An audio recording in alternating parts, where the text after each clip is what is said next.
નમસ્કાર. ક્યારે વિચાર્યું છે કે એક સફળ ફૂડ સર્વિસ ઓપરેશન પાછળ શું હોય છે?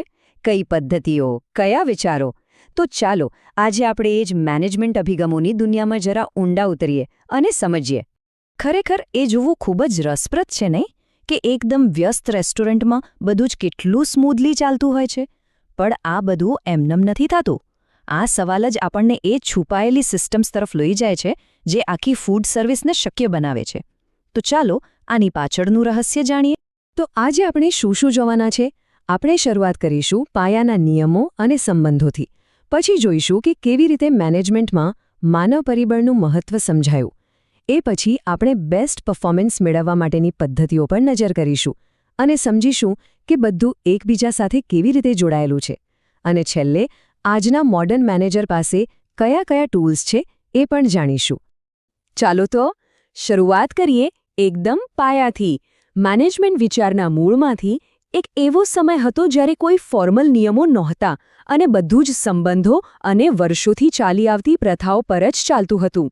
શરૂઆતના દિવસોમાં મેનેજમેન્ટ કોઈ પુસ્તકમાં લખેલું વિજ્ઞાન નહોતું. એ તો બસ સાહજિક રીતે ચાલતું હતું. જેમ કે માલિક અને નોકર કે પછી માતા પિતા અને બાળક વચ્ચેના સંબંધો હોય, બસ એ જ રીતે કામ થતું.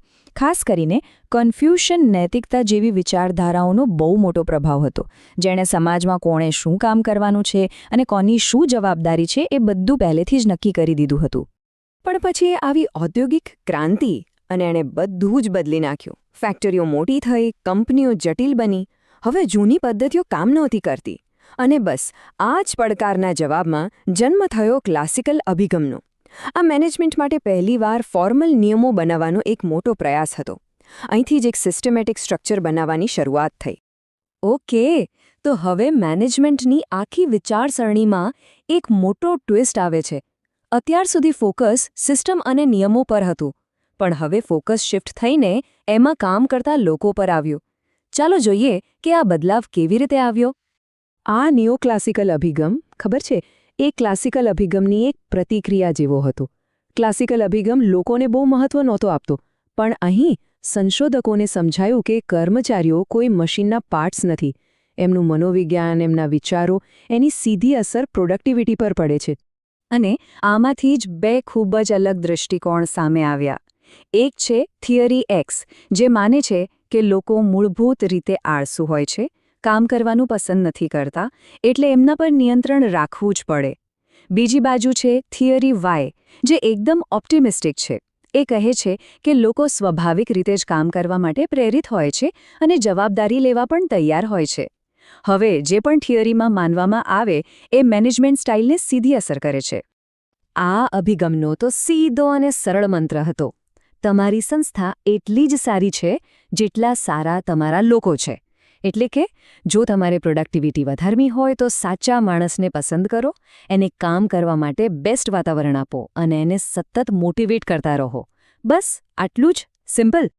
સારું, તો હવે આપણે એવા યુગમાં જઈએ જ્યાં મુખ્ય લક્ષ્ય એક જ હતું: પરફોર્મન્સને કેવી રીતે ચરમસીમા પર લઈ જવું. આ એકદમ ફાસ્ટ પેસ્ડ, નવીનતાનો સમય હતો જ્યાં દરેક પ્રોસેસને પરફેક્ટ બનાવવાનો પ્રયાસ થતો હતો. આ છે વૈજ્ઞાનિક અભિગમ, જેને ટેલરિઝમ તરીકે પણ ઓળખવામાં આવે છે. આના પિતા હતા F.W. ટેલર. એમનો મુખ્ય ઉદ્દેશ્ય શું હતો? વૈજ્ઞાનિક રીતે અભ્યાસ કરીને કોઈપણ કામ કરવાની એક અને માત્ર એક શ્રેષ્ઠ રીત શોધવાનો. આમાં દરેક હિલચાલ, દરેક સેકન્ડનું માઇક્રો એનાલિસિસ કરવામાં આવતું હતું. હવે આ વિચાર પીટર ડ્રકરનો હતો. અહીં સૌથી મહત્વની વાત છે સહયોગ. મેનેજર્સ અને કર્મચારીઓ સાથે બેસીને ગોલ્સ નક્કી કરે છે. અને જ્યારે કર્મચારીઓ પોતે જ ગોલ બનાવવામાં સામેલ હોય ત્યારે શું થાય?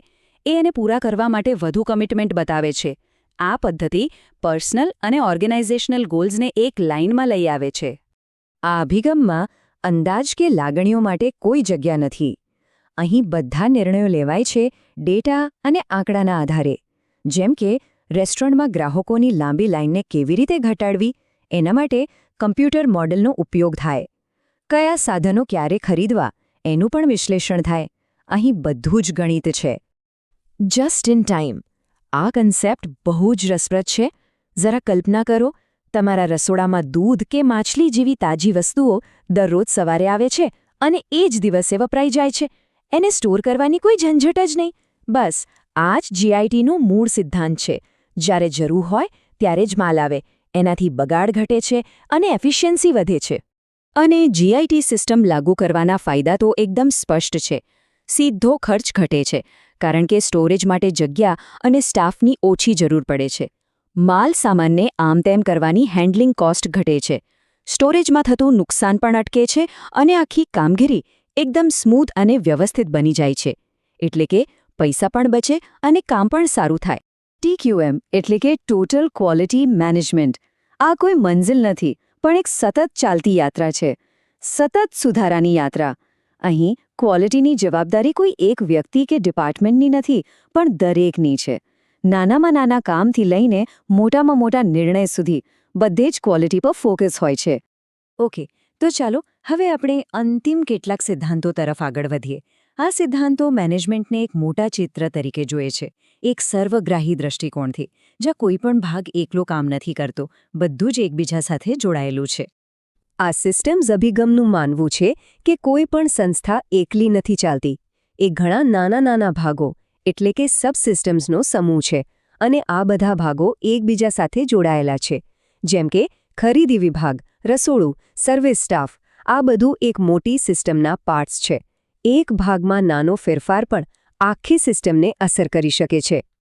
આપણે અહીં જોઈ શકીએ છીએ કે આ સિસ્ટમ કામ કેવી રીતે કરે છે. સંસ્થા બહારથી ઇનપુટ લે છે, જેમ કે કાચો માલ. પછી એના પર અંદર પ્રક્રિયા થાય છે અને છેલ્લે એક આઉટપુટ તૈયાર થાય છે, જેમ કે ગ્રાહક માટે ભોજન. અને આ આખી પ્રક્રિયા પર ગ્રાહકો, સપ્લાયર્સ જેવા બહારના પરિબળોની પણ સતત અસર થતી રહે છે.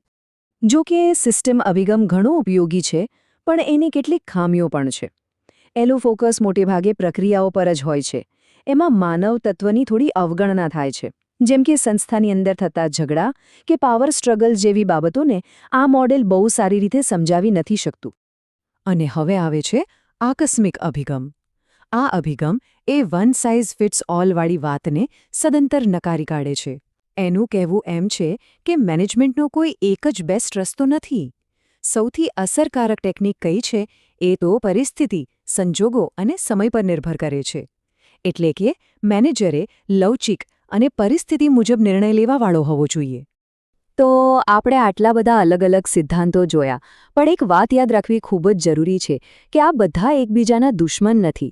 હકીકતમાં આ બધા એક આધુનિક મેનેજર માટેના ટૂલબોક્સ જેવા છે.